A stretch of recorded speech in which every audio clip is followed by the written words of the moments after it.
शिवालिक की सूखी नीरस पहाड़ियों पर, ये जो शिवालिक है ना, पर्वतों का श्रृंखला, उसी को बोला गया है शिवालिक।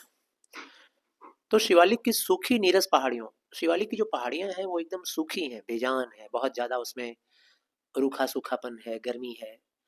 उन पहाड़ियों पर मुस्कुराते हुए ये वृक्ष, कौन से वृक्ष? कुटज के वृक्ष द्वंद्वातीत हैं। द्वंद्वातीत मतलब जो द्वंद्व में नहीं फंसे हुए हैं। द्वंद्वातीत का मतलब जो दिमागी उलझन में नहीं फंसे हुए। जैसे इंसान होता है वो द्वंद्वातीत होता है, द्वंद्व में फंसा रहता है, उसके दिमाग में बहुत कुछ बातें चल रही होती है, ये करूं, ये करूं या ना करूं, वहां जाऊं, वहां ना जाऊं, उस आदमी से बात करूं, ना करूं। तो ऐसे लोग क्या होते हैं, बहुत ही टेंशन में रहते हैं। तो ये जो है ना, ये द्वंद्वातीत है, मतलब किसी भी द्वंद्व में नहीं फंसा हुआ, कोई उलझन में नहीं है। अलमस्त है। अलमस्त का मतलब क्या होता है भाई? मदहोश, एकदम नशे में चूर है, मस्ती के नशे में चूर। मैं किसी का नाम नहीं जानता, ये कौन सा वृक्ष है इसका नाम तो नहीं पता मुझे, कुल नहीं जानता, कौन से कुल खानदान का है ये भी हमको नहीं पता, इसका स्पीसीज क्या है, साइंटिफिक नेम क्या है, कुछ नहीं पता। पर लगता है ये जैसे मुझे अनादिकाल से जानते हैं। लेकिन एक बात का तो अंदाजा लग रहा है कि, लग रहा है जैसे वृक्ष मुझे बरसों से जानते हैं, अनादिकाल से, जब से समय का काउंटिंग नहीं शुरू हुआ तब से ये मुझे जानते हैं, ऐसा लग रहा है देखकर। इन्हीं में छोटा सा, बहुत ही ठिंगना सा पेड़ है। इन तमाम पेड़ों में एक छोटा सा पेड़ है, ठिंगना सा, छोटा सा। पत्ते इसके चौड़े भी हैं, बड़े बड़े हैं पत्ते। फूलों से तो ऐसा लदा है कि कुछ पूछिए नहीं। अब तक वहाँ के बहुत सारे पेड़ों की बात हो रही थी। शिवालिक पहाड़ियों के ऊपर बहुत सारे पेड़ हैं, सिर्फ कुटज ही नहीं है, लेकिन उनमें सबसे ज्यादा चौड़े चौड़े पत्ते वाला, बड़े पत्ते वाला जो पेड़ है वो है कुटज। छोटा सा है, चौड़े चौड़े पत्ते हैं, बड़े पत्ते हैं। फूलों से तो ऐसा लदा हुआ है कि पूछिए मत भाई। अजीब सी अदा है। अदा जानते हो ना, तरीका, ठीक है ना, अदा, स्टाइल, अजीब सा स्टाइल है। मुस्कुराता जान पड़ता है, देख करके ऐसा लगता है जैसे मुस्कुरा रहा है। कई लोगों का चेहरा ऐसा होता है, ठीक है ना, कि आप देखो मुस्कुरा नहीं रहे होते हैं लेकिन लगता है मुस्कुरा रहे हैं। पूछ रहा है कि क्या तुम मुझे नहीं पहचानते, उसकी तरफ देख करके ऐसा लगता है जैसे वो मुझसे पूछ रहा है, क्यों भाई, जानते नहीं मैं कौन हूँ? तुम्हारा पुराना साथी, पुरानी पहचान है हमारी, पहचानते नहीं? पहचानता तो हूँ, अवश्य पहचानता हूँ, लगता है बहुत बार देख चुका हूँ, लगता है मुझे कई बार मैं इसको देख चुका हूँ। फिर अपने आप से सवाल कर रहा है, राइटर बोल रहा है पहचानता हूँ लेकिन नाम नहीं याद आ रहा है। फिर कहता है पर नाम ऐसा है कि जब तक रूप के पहले ही हाजिर ना हो जाए तब तक रूप की पहचान अधूरी रह जाती है। देखो भाई, मैंने पिछले दिन बताया था कि ये एक निबंध है, और निबंध का गुण क्या होता है? नी प्लस बंध, यानी कि आपके लिखने में कोई रोक टोक नहीं होता, आप कुछ भी लिख सकते हो। निबंध का मतलब ये होता है जो आपके मर्जी में आए, जो पहले दिमाग में आ जाए वही लिखो, वही निबंध होता है। तो अब लेखक ये बताना शुरू कर रहे हैं, कहते हैं कि नाम एक ऐसा चीज है ना कि चेहरा दिखने के पहले नाम तुरंत आ जाना चाहिए। जैसे ही चेहरा देखें तुरंत नाम याद आ जाना चाहिए, तब थोड़ा मजा आता है आदमी का व्यक्तित्व पहचानने में, समझ में। तुम्हें देखा और अगर तहरीम नहीं याद आया तो क्या फायदा? तो पहले ही हाजिर हो जाना चाहिए भाई नाम, तब तक रूप की पहचान अधूरी रह जाती है। अगर नाम ना आए साथ साथ तो रूप अधूरा रह जाता है। भारतीय पंडितों का सैकड़ों बार का कचारा निचोड़ा प्रश्न सामने आ गया। इसके पहले कई बार पहले ये प्रश्न उठ चुका है। भारतीय पंडितों का, पंडित मतलब जो प्रकांड विद्वान लोग होते हैं, शास्त्रों का अध्ययन करते हैं। पंडित मतलब वो मत सोचना जो सरस्वती पूजा करवाते हैं, वो वाले पंडित नहीं, प्रकांड विद्वान लोग। तो उनका सवाल ये होता है हमेशा से ही, रूप मुख्य है या नाम? भाई, दीप का फेस मुख्य है या दीप का नाम? तानिया का फेस मुख्य है या नाम? आशीष का फेस मेन है या उसका नाम? नाम बड़ा है या रूप? पद पहले आया या पदार्थ पहले आया? पद का मतलब क्या हो गया भाई? नाम। और पदार्थ का मतलब क्या हो गया? सब्सटेंस, जिस चीज से तुम बने हो, जो तुम हो, तुम्हारा व्यक्तित्व, तुम्हारा पर्सनैलिटी। ये सवाल का आंसर देना बहुत कठिन है। पहले मुर्गी आई या पहले अंडा, इस टाइप का सवाल है ये, है ना, कि पहले नाम बना या पहले पर्सनैलिटी बनी। बहुत मुश्किल है इसका आंसर देना, इतना इजी नहीं है। अब पद नहीं सूझ रहा मतलब नाम नहीं सूझ रहा है भाई। मन व्याकुल हो गया, स्मृतियों के पंख फैलाकर सुदूर अतीत के कोनों में झांकता रहा। मेरे मन में पंख लग गया और मैं पंख लगाकर अतीत में, पास्ट में चला गया, सोचने लगा कहाँ देखा हूँ, कहाँ देखा हूँ, कहाँ देखा हूँ, समझ में नहीं आ रहा है। सोचता हूँ कि इसमें व्याकुल होने की क्या बात है। चलो अगर नाम मुझे नहीं भी याद आ रहा है तो इतना व्याकुल होने की क्या बात है, नाम में क्या रखा है, मैंने ये सोचा। ठीक है ना, नाम में क्या रखा है भाई, आदमी का पर्सनैलिटी, आदमी का सब्सटेंस ही तो मेन होता है। नाम में क्या रखा है, जो भी नाम हो, what's there in a name. नाम की जरूरत ही तो 100 दिए जा सकते हैं। अगर नाम की जरूरत है तो ऐसे वृक्षों को 100 नाम दिए जा सकते हैं। जैसे सुष्मिता दे देंगे भाई। सुष्मिता मतलब क्या हो जाता है, सुंदर मुस्कान, है ना। सुष्मिता का मतलब होता है प्यारी सी मुस्कान, उसको कहते हैं सुष्मिता। चलो नई सुष्मिता पसंद है, गिरिकांता नाम दे देंगे। पहाड़ के गिरिकांता का मतलब होता है पहाड़ के कांटे, तो पहाड़ों के कांटे ये दे देंगे, कांटे। वन प्रभा दे देंगे, चलो नाम का ही जरूरत है तो वन में रहने वाला प्रकाश। शुभ्र करीटिनी दे देंगे। शुभ्र करीटिनी यानी कि श्वेत मुकुट धारण करने वाली, क्योंकि कुटज का जो वो फूल है वो एकदम श्वेत है, सफेद है, तो सफेद फूल धारण करने वाली शुभ्र करीटिनी। नहीं तो मदोद्धता दे देंगे। मदोद्धता यानी अभिमानी, वो पेड़ देख के लग रहा है बड़ी अभिमानी है, एकदम एटीट्यूड में खड़ी है, पोज दे करके। पूछ रही हो, देख रहे हो, देखो मेरी खूबसूरती। कुछ नहीं तो विजिता पता दे देंगे उसका नाम, जिसने धूप को जीत लिया हो, विजिता पता। अलका वतंसा दे देंगे, मतलब बालों में निवास करने वाली, अलका वतंसा, शिव जी के बालों में। अपराजिता दे देंगे, जो जीता ना गया हो। कुछ नहीं समझ में आएगा तो दे देंगे धरती धकेल, पहाड़ फोड़, पताल भेद। नाम में क्या रखा है भाई, कोई भी नाम दे देंगे ना। अब ये थोड़ा हंसाने के लिए बोल दिया, पर मन नहीं मानता। अच्छा नहीं नहीं, अभी एक लाइन में छूट गया। या फिर पौरुष व्यंजक नाम भी दिए जा सकते हैं। अगर मैं कुटज को पुरुष मान लूं, लड़का, है ना, तो क्या क्या नाम दे सकता हूँ। अकुतो भय, अकुतो भय का मतलब निर्भय, निडर। गिरि गौरव यानी कि पहाड़ों का गौरव। कुटोल्लास, कुटोल्लास का मतलब कठिन परिस्थिति में हंसने वाला, ये नाम दे सकते हैं। अपराजित दे सकते हैं, और नहीं तो लास्ट में वो बताया गया है धरती धकेल, पहाड़ फोड़, पताल भेद। पर मन नहीं मानता है भाई कि नाम क्या दें। नाम इसलिए बड़ा नहीं है कि वह नाम है, वह इसलिए बड़ा होता है कि उसे सामाजिक स्वीकृति मिली होती है। रूप व्यक्ति सत्य है, नाम समाज सत्य है। अब देखो नाम का इंपॉर्टेंस इसलिए नहीं है कि वो नाम है, सिर्फ नाम के लिए इंपॉर्टेंट नहीं है। इंपॉर्टेंट वो इसलिए होता है क्योंकि समाज ने उसे दिया है। इस बात को देखकर लग रहा है कि जो निबंधकार हैं द्विवेदी जी, वो ये कहना चाह रहे हैं कि समाज के द्वारा निर्धारित किया गया सीमा, उसके द्वारा निर्धारित किया गया संबंध, निर्धारित किया गया नाम हमारे जीवन में बहुत ही महत्वपूर्ण होता है। ठीक है ना। अब समाज ने इसको नाम दिया है, इसीलिए बहुत जरूरी है ताकि सब लोग जान सकें। अब हम तो बोल देंगे धरती धकेल, लेकिन तुम सब जो समझ नहीं पाओगे धरती धकेल किस फूल का नाम है सर। हम बोल देंगे पहाड़ फोड़, तुम लोग ऐसा फूल तो कहीं बायोलॉजी में पढ़ा नहीं, बॉटनी में पढ़ा नहीं, ऐसा फूल के बारे में बॉटनी में कहीं नहीं पढ़ा सर। पहाड़ फोड़, पाताल भेद।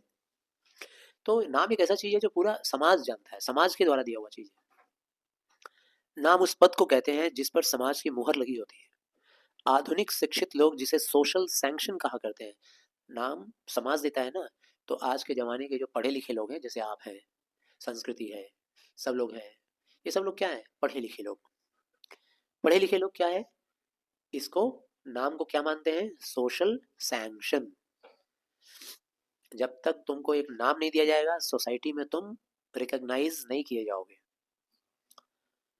वो इसलिए बड़ा होता है कि उसे सामाजिक स्वीकृति मिली होती है। रूप व्यक्ति सत्य है। रूप जो होता है वो तुम्हारा पर्सनालिटी से रिलेटेड चीज है ना, जैसा तुम्हारा पर्सनालिटी है उससे रिलेटेड है। लेकिन नाम जो है वो समाज सत्य है, तुम्हारा नाम समाज की बात है, और तुम्हारा रूप तुम्हारी पर्सनैलिटी वाली बात है। नाम उस पद को कहते हैं जिस पर समाज की मुहर लगी होती है। आधुनिक शिक्षित लोग इसी को सोशल सैंक्शन कहते हैं। मेरा मन नाम के लिए व्याकुल है, समाज द्वारा स्वीकृत, इतिहास द्वारा प्रमाणित। इसीलिए मेरा मन लगा हुआ है, कोई तो बता दो क्या नाम है इसका जो समाज ने इसको दिया है। समष्टि मानव के चित्त गंगा में स्नात, वही नाम मुझे जानना था जो समाज ने इसको दिया है। जिससे सबके चित्त में इसका इमेज बन सके, सभी लोग इसको पहचान पाए, ऐसे नाम की तलाश कर रहा था मैं। तो इस पूरे पैसेज में क्या देखे, तो वो खुद अकेले वहां नहीं थे, और भी बहुत सारे कांटेदार पेड़ थे। वो सब सूखे सूखे शिवालिक के रूखे सूखे माहौल में खड़े थे। उसी में से सबसे छोटा सा ये पेड़ था, और इसके नाम को लेकर परेशान है लेखक, निबंधकार। समझ में नहीं आ रहा है कि इसका क्या नाम हो सकता है। तो ये था इस पैराग्राफ के बारे में। आगे बढ़ते हैं। इस गिरिकुट बिहारी का नाम क्या है? बिहारी मतलब जानते हो क्या है? बिहारी मतलब बिहार में रहने वाला नहीं, बिहारी मतलब भ्रमण करने वाला, भ्रमण घूमने वाला, विहार करने वाला। नौका विहार मतलब नौके पर भ्रमण कर रहे हो। गिरिकुट पर्वत पे रहने वाला, पर्वत पे भ्रमण करने वाला, गिरिकुट बिहारी। इसका नाम क्या है? मन दूर दूर तक उड़ रहा है उसका नाम जानने के बारे में। देश में घूम रहा है, अलग अलग देशों में, कहाँ देखा था, काल में घूम रहा है, अलग अलग समय में घूम रहा है उसका नाम जानने के लिए। मनोरथा नाम गतिनम विद्यते, ये संस्कृत में लिखा हुआ है वही, कि मेरा मन दूर दूर के देश और काल में घूम रहा था। अचानक याद आया, अरे यह तो कुटज है। अचानक याद आया, संस्कृत साहित्य का बहुत परिचित किंतु कवियों द्वारा अपमानित यह छोटा सा शानदार वृक्ष कुटज है। तभी याद आ गया, पुराने समय के कवियों के द्वारा अपमानित है ये फूल, अपमानित है ये वृक्ष। उस जमाने के कवियों ने इसका अपमान किया था, आगे बताएंगे लेखक। लेकिन संस्कृत में बहुत फेमस है ये कुटज। कुटज कहा गया होता तो कदाचित ज्यादा अच्छा होता। लेखक कह रहे हैं इसको अगर कूटज कहते तो ज्यादा अच्छा होता। मेरे उच्चारण पे ध्यान देना। पहले उनको याद आया, अरे ये तो कुटज है, छोटा ऊ, कुटज। फिर कह रहे हैं बेहतर होता कि इसका नाम होता कूटज, कूटनीति करने वाला। कई मीनिंग है कूटने के, ठीक है ना। आप देखो वहां बता रहे हैं, अब देखो निबंध बता रहे हैं ना, तो अचानक कहाँ जा रहे हैं टॉपिक में, कि कूटज नाम का क्या क्या मीनिंग हो सकता है। गिरिकुट पर उत्पन्न होने वाले इस वृक्ष को कुटज कहने में विशेष आनंद मिलता है। कहते हैं इसका नाम चाहे कुटज ही हो, विरुद्ध तो निसंदेह कूटज होगा। गिरिकुट पर उत्पन्न होने वाले इस वृक्ष को कुटज कहने में ज्यादा आनंद मिल रहा है। कह रहे हैं कि कूटज इसका नाम हो सकता है, लेकिन कुटज कहने में ज्यादा मजा आ रहा है, ज्यादा अच्छा लग रहा है। बहरहाल फिलहाल यह कूटज जिसे मैं बोलना चाह रहा हूं, कूटज, इसको कुटज ही मान लेते हैं, संस्कृत वाला कुटज। मनोहर कुसुमस्तवकों से झबराया उल्लास लोल चारुस्मित कुटज। मनोहर मतलब मन को हर लेने वाला, मन को जीत लेने वाला। कुसुमस्तवकों, कुसुमस्तवकों का मतलब होता है पुष्प और पल्लवों से भरा हुआ, फूल और पत्तियों से झबराया हुआ, भरा हुआ। उल्लास लोल चारुस्मित कुटज, उल्लास से भरा हुआ, खुशियों से भरा हुआ, चारुस्मित प्यारा सा मुस्कान देने वाला, सुंदर मुस्कान देने वाला यह कुटज। जी भर आया, ओह इसकी सुंदरता देख करके मन भर गया। चारुस्मिता मतलब प्यारा सा मुस्कान। कालिदास ने आषाढ़स्य प्रथम दिवसे रामगिरी पर यक्ष को जब मेघ की अभ्यर्थना के लिए नियोजित किया, तो कमबख्त को ताजे कुटज पुष्पों की अंजलि देकर ही संतोष करना पड़ा। अब ध्यान देना, हिंदू रिवाज के हिसाब से जब कोई हम लोग अच्छा काम करते हैं, पूजा पाठ का काम, तो उसमें पुष्प लगता है, फूल लगता है। देवी देवताओं को खुश करने के लिए अर्पित करना पड़ता है, फूल चढ़ाना पड़ता है। तो कालिदास की रचना है शकुंतलम। उस शकुंतलम में कालिदास ने ऐसा लिखा है, कालिदास के शकुंतला में जो चरित्र है यक्ष, यक्ष कौन है भाई? तो कुबेर के निधियों का देख रेख करने वाला, उसका हिफाजत करने वाला एक तरह का दिव्य व्यक्तित्व है, मतलब दैवी शक्ति है। यक्ष उसको बोलते हैं, मान लो कि एक तरह का भगवान देवी देवता ही है यक्ष। तो यक्ष का काम क्या था भाई? यक्ष उस कहानी में, उस कविता में हीरो है। कौन सी कविता में? कालिदास की लिखी हुई शकुंतलम में। यक्ष अपनी प्रेमिका के पास संदेश भेज रहा है, ठीक है। किसके जरिए? पुराने जमाने में संदेश भेजा जाता था कबूतर के जरिए, हवा के जरिए, सुने हो ना, जा जा कबूतर जा जा, पहली प्यार की चिट्ठी ले जा जा, है ना। तो ये जब की बात है, कालिदास ने अपना संदेश किसके जरिए भेजा? मेघ के जरिए, बादलों के जरिए। सोचो, इमेजिन करो कैसा लगा होगा। बादल को मैसेज दे दिए कि ले जा मेरी प्रेमिका के पास मैसेज। कौन भेजा? यक्ष, यक्ष ने। तो जब बादल के जरिए भेजा, तो बादल को तो खुश करना पड़ेगा ना। बादल तो भगवान रूपी है, शक्ति है एक, तो खुश करने के लिए पुष्प चाहिए। तो उनको शिवालिक पहाड़ी के ऊपर पुष्प कहीं से मिला नहीं, तो कौन सा पुष्प मिला?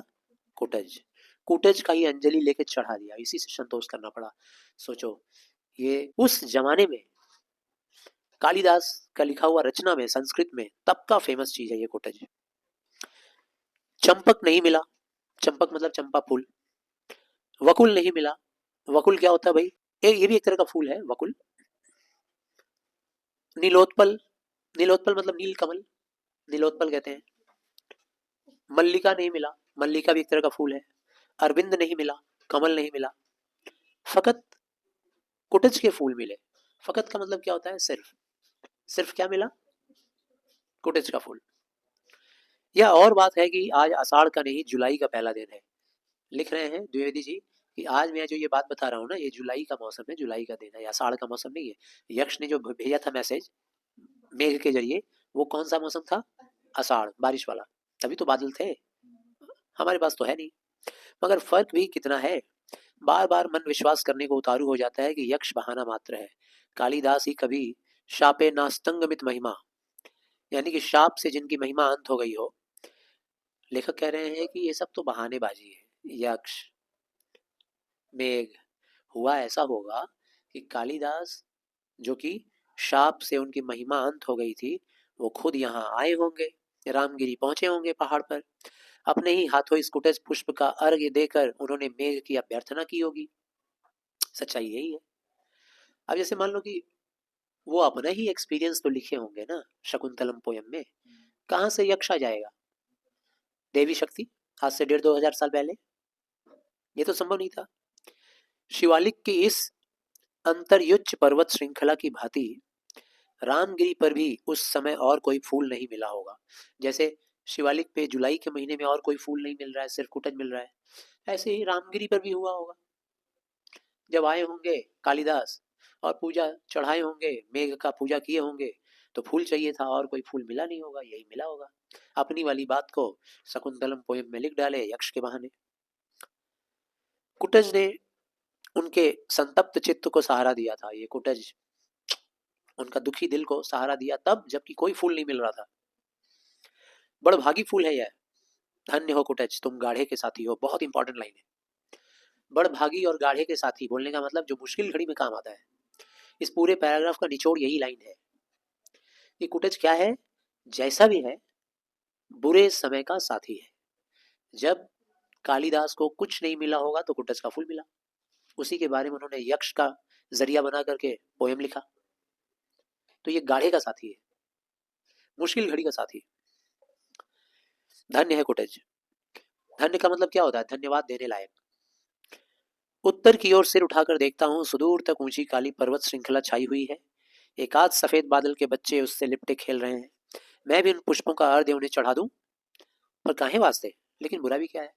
लेखक कह रहे हैं चलो, मेरे सामने भी अच्छा मौका है कालिदास बनने का।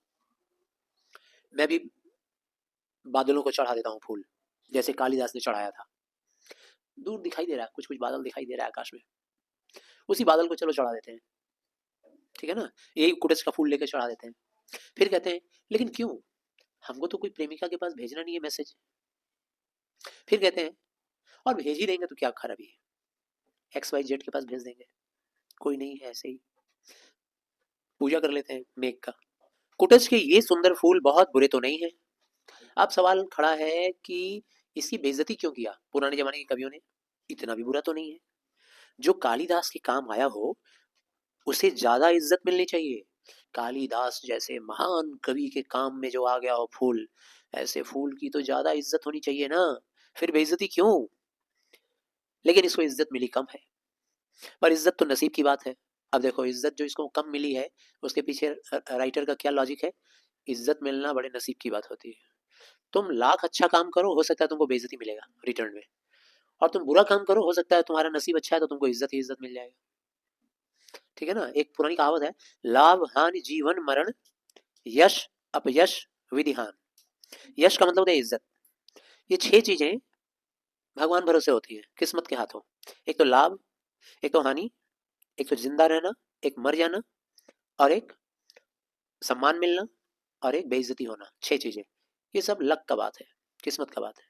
हम तुम चाह के नहीं पा सकते। रहीम को मैं बड़े आदर के साथ स्मरण करता हूँ। रहीम कबीर जैसे कवि, दरिया दिल आदमी थे रहीम जी। पाया सो लुटाया, जितना पाया जिंदगी में खूब लुटाया। लेकिन दुनिया है कि मतलब से मतलब है, रस चूस लेती है, छिलका और गुठली फेंक देती है। ये दुनिया का हिसाब है। हमारा तुम्हारा हम सब दुनिया के ही है ना। हम लोग का यही काम है, जो भी हमारे सामने आता है उसका रस ले लेते हैं और रस चूस करके बेसहारा बना के फेंक फेंक देते हैं। ठीक है ना। ये हम लोग का फितरत है, इंसान का, हर इंसान का। रस चूस लेने के बाद रहीम को भी फेंक दिया गया था। अब हुआ क्या देखो, एक बादशाह ने आदर के साथ बुलाया। बड़े बड़े बादशाह आए मुगलों के जमाने में और पुराने जमाने में। कोई कोई बादशाह रहीम को इतना इज्जत दिया कि अपने राष्ट्र का कवि बना लिया होगा, और कोई उनकी बेइज्जती कर डाला। हुआ ही करता है, इससे रहीम का मोल घट तो नहीं जाता। अब कोई मेरी बेइज्जती कर दे तो मेरा मोल थोड़ी ना घट जाएगा, मेरा वैल्यू खत्म हो जाएगा क्या। 99 लोगों की नजर में हम अच्छे हैं, एक जन की नजर में हम खराब ही हैं तो रहे, क्या फर्क पड़ता है। उनकी फक्कड़ाना मस्ती कहीं गई नहीं। फक्कड़ाना मस्ती मतलब फकीरों जैसी मस्ती। फकीर जो होते हैं ना, उनको ना कोई लेना है ना देना है, आगे नाथ न पीछे पगा, है ना, कोई टेंशन नहीं, मस्त रहते हैं। अच्छे भले कद्रदान थे, लेकिन बड़े लोगों पर भी कभी कभी ऐसी वितृष्णा सवार हो जाती है। वितृष्णा मतलब अभिलाषा का अभाव। कभी कभी क्या होता है ना कि गुड मैनरिज्म खत्म हो जाता है, अच्छे अच्छे के अंदर भी गलती कर बैठते हैं। रहीम जी भी ऐसे ही कर दिए होंगे। मन खराब रहा होगा, कई बार लोगों का मन खराब रहता है ना, तो कुछ मन के अंदर वितृष्णा निकल जाती है, नफरत। अब कोई मास्टर जी अपने घर से निकले, बीवी से लड़ाए, अब क्लास में आए, बच्चा लोग को लिए डंडा और धुनना शुरू कर दिए। हाँ, अब बच्चा बेचारा क्या जाने कि सर कहाँ ही पीट रहा है। पीट तो इसलिए रहा है, घर में बीवी से झगड़ा करके आया है। तो रहीम के साथ भी कुछ ऐसे ही हुआ होगा। लोगों की बेरुखी और बेकदरदानी से मुरझा गए होंगे बेचारे। कभी ऐसा समय आया होगा कि कोई कुछ बोल दिया होगा रहीम को। ऐसी ही मन स्थिति में उन्होंने बेचारे कुटज को भी एक चपत लगा दी। अब रहीम जैसे कवि कुटज की बेइज्जती कर डाले अपनी कविता में। इसीलिए कहा था पिछले पैराग्राफ में, याद है ना, कि पुराने जमाने के कवियों से बेइज्जत किया गया। अब देखो ये बेइज्जती उन्होंने लिख दिया अपने दोहे में। वे रहीम अब बिरछ कह, जिनकर छाह गंभीर, बागन बिच बिच देखियत, सेहुड़ कुटज करीर। उन्होंने लिख दिया कविता में कि अब आज के जमाने में वो वृक्ष कहाँ हैं जो गहरे छाया दिया करते थे, घने छाया दिया करते थे। अब तो जहां देखो हर बाग में, हर बगीचे में या तो सेहुड़ दिखाई देता है, कांटेदार पौधा, या तो कुटज दिखता है, और या तो करीर दिखता है। करीर यानी गुड़कानी, मतलब ये भी एक ठो बांस का, बांस के जैसा दिखने वाला एक पौधा होता है, बैम्बू जैसा। तो बैम्बू जैसा वृक्ष क्या छाया देगा, और कांटेदार वृक्ष क्या छाया देगा। तो इन दोनों के साथ तुलना कर दिया किसका, कुटज का। तो बेइज्जती हुई कि नहीं। अब हम बोलेंगे आज के जमाने में कहाँ ऐसे स्टूडेंट्स हैं, अब तो सब वही आते हैं जो सी ग्रेड के होते हैं। तो इसका मतलब तुम सबका तुलना किससे कर दिया मैं, सी ग्रेड से, बेइज्जती कर दिया। गोया कुटज अदना सा वृक्ष हो, छा ही क्या बड़ी बात है। लेखक कहते हैं निबंधकार कि माना कि कुटज छोटा सा है, अदना सा है, छोटा सा वृक्ष है, लेकिन क्या भैया सिर्फ छाया ही सबसे बड़ी बात होती है क्या। रहीम जी को ऐसा नहीं करना चाहिए था। उन्होंने छाया के बेसिस पर, छाया को बेस बनाकर किसी पेड़ को अच्छा कह दिया, किसी को बुरा कह दिया, कुटज को बुरा कह दिया। छाया ही सब कुछ नहीं होता है। फूल क्या कुछ भी नहीं, फूल की कोई वैल्यू नहीं है क्या। छाया के लिए ना सही, फूल के लिए तो कुछ सम्मान होना चाहिए कुटज का। मगर कभी कभी कवियों का भी मूड खराब हो जाया करता है, वे भी गलत गलत बयानी के शिकार हो जाया करते हैं। फिर बागों से गिरकोट बिहारी कुटज का क्या तुक है। तो बस यही बात है। कुटज के बारे में उन्होंने बाग की बात क्यों की, बाग यानी बगीचे की बात। कुटज तो बगीचे में उगता नहीं है, वो तो पहाड़ियों के ऊपर रूखे बेजान जगहों पे उगता है। फिर बगीचा क्यों बोला। अब बगीचा क्यों बोला इसके ऊपर द्विवेदी जी अगले पैराग्राफ में बातें करेंगे, जो कि नेक्स्ट क्लास में हम लोग पढ़ेंगे।